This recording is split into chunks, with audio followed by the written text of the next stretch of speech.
بسم الله الرحمن الرحيم. لا أقسم بيوم القيامة ولا أقسم بالنفس اللوامة أيحسب الإنسان أن لن نجمع عظامه بلى قادرين على أن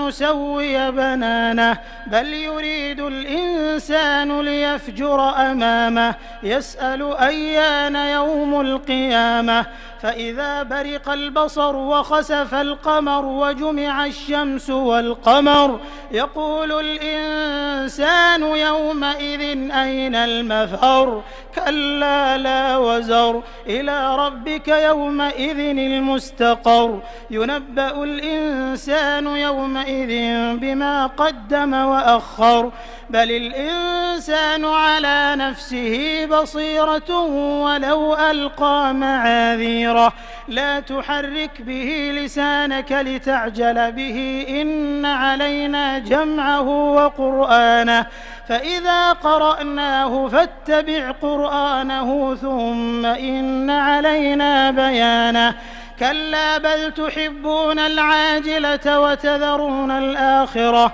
وجوه يومئذ ناظرة إلى ربها ناظرة ووجوه يومئذ باسرة تظن أن يفعل بها فاقرة كلا إذا بلغت التراقي وقيل من راق وظن أنه الفراق والتفت الساق بالساق إلى ربك يومئذ المساق فلا صدق ولا صلى ولكن كذب وتولى ثم ذهب إلى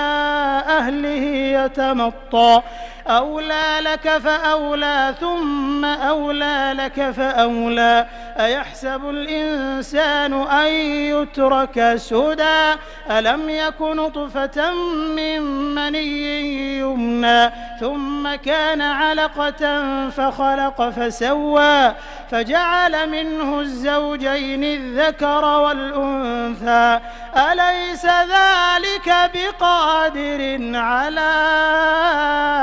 أن يحيي الموتى